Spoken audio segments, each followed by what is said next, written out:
Surat Paulus kepada jemaat di Roma adalah salah satu kitab terpanjang dan yang paling penting yang pernah ditulis oleh seorang pria yang dulunya dikenal sebagai Saulus dari Tarsus. Dulunya dia adalah rabi Yahudi yang termasuk dalam kumpulan orang-orang Farisi. Dan dia sangat antusias dan taat terhadap Taurat Musa dan tradisi Israel. Dan dia melihat Yesus dan para pengikutnya sebagai ancaman.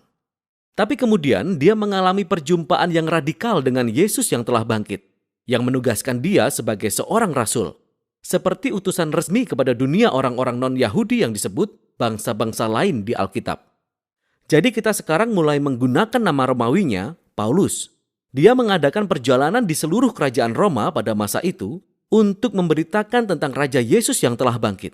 Dan kemudian membentuk para pengikutnya menjadi komunitas-komunitas baru yang disebut gereja. Dan sesekali, Paulus menulis surat kepada komunitas-komunitas Yesus yang baru ini untuk membantu mereka menumbuhkan iman mereka atau menjawab berbagai pertanyaan. Dan kitab Roma adalah salah satu dari surat-surat tersebut. Sebenarnya ini ditulis cukup lama sejak ia memulai karirnya. Nah, dari kitab Kisah Para Rasul kita sudah tahu bahwa gereja di Roma telah ada selama beberapa waktu, beranggotakan pengikut Yesus dari bangsa Yahudi dan non-Yahudi. Namun pada suatu saat, Kaisar Romawi Claudius mengusir orang Yahudi dari Roma. Dan sekitar 5 tahun kemudian, orang-orang Yahudi ini termasuk yang mengikut Yesus diizinkan untuk kembali. Dan ketika mereka kembali, mereka mendapati gereja yang telah menjadi sangat non-Yahudi, baik dalam kebiasaan maupun prakteknya, sehingga ini menimbulkan banyak ketegangan. Maka pada masa Paulus, gereja Roma terpecah. Orang-orang tidak setuju tentang cara mengikut Yesus.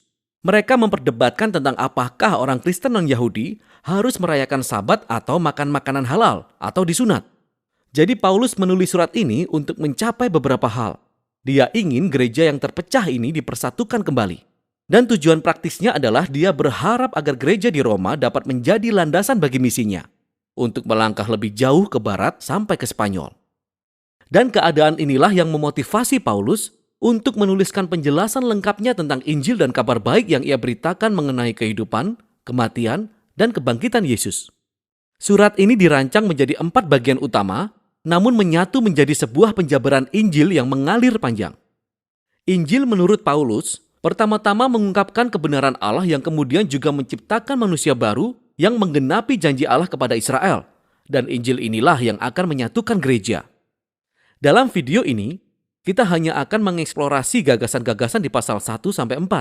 Jadi Paulus membuka dengan memperkenalkan dirinya sebagai rasul yang ditunjuk oleh Allah untuk menyebarkan Injil tentang Yesus. Bagaimana dia adalah Mesias orang Israel yang telah bangkit dari antara orang mati sebagai anak Allah, Raja bangsa-bangsa. Dan Yesus sekarang memanggil semua umat manusia untuk berada di bawah pemerintahannya yang penuh kasih. Dan Paulus mengatakan bahwa kabar baik mengenai Raja Yesus ini pertama-tama adalah kuasa Allah untuk menyelamatkan semua manusia yang percaya padanya. Dan yang kedua, kabar baik ini mengungkapkan kebenaran Allah. Nah, kebenaran adalah sebuah kata perjanjian lama yang kaya bagi Paulus. Kata-kata ini menggambarkan karakter Allah yang mana dia selalu menerapkan keadilan, yaitu tentang apa yang benar dan apa yang baik, juga bahwa dia setia dan adil untuk menggenapi janji-janjinya. Dan Paulus mengatakan bahwa kisah Yesus menunjukkan bagaimana Tuhan telah melakukan kedua hal ini. Bagaimana? Pertama-tama, kita melihat Kejadian pasal 3-11 yang diceritakan kembali secara kreatif oleh Paulus.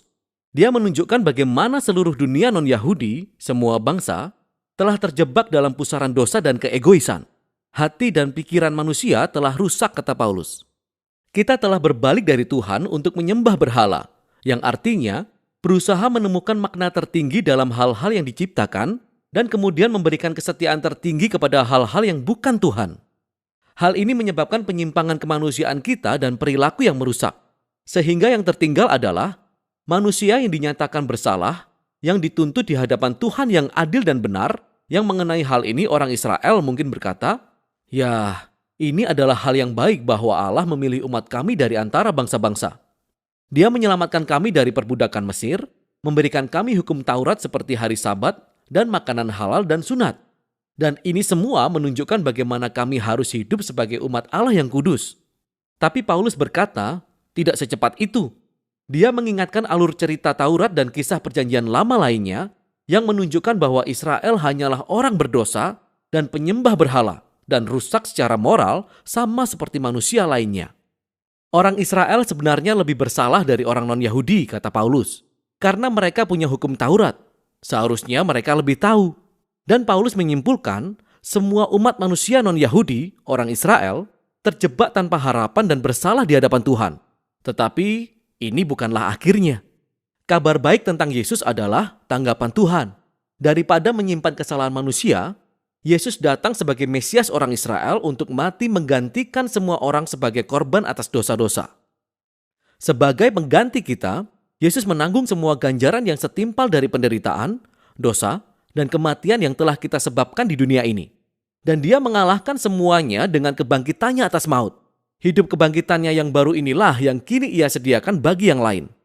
Yesus telah menjadi diri kita supaya kita bisa menjadi seperti dirinya. Dan Paulus berkata bahwa semua ini adalah cara Tuhan membenarkan orang-orang yang percaya atau beriman kepada Yesus. Nah, pembenaran adalah istilah perjanjian lama lainnya yang kaya menurut Paulus. Dan ini berhubungan dengan kebenaran Allah. Secara harfiah, ini berarti dinyatakan benar.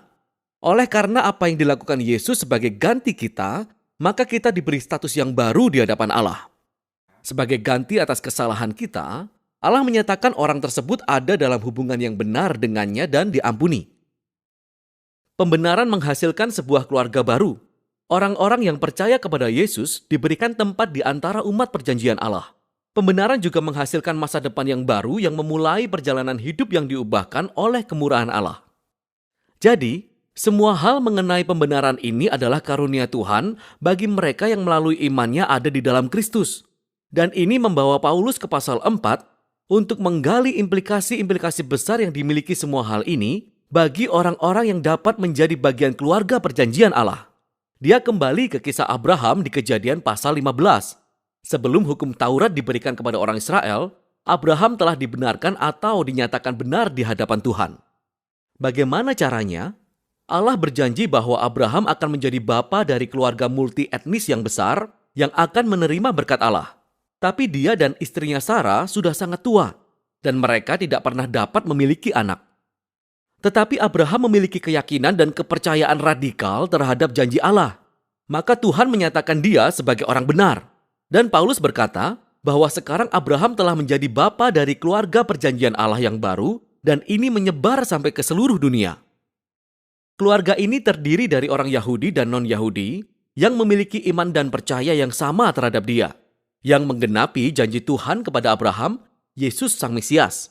Jadi mari kita berhenti sejenak dan meringkas gagasan utama Paulus dari pasal 1 hingga 4. Karena ini merupakan dasar untuk memahami keseluruhan surat ini. Semua manusia telah terjebak tanpa harapan dalam dosa dan perlu diselamatkan.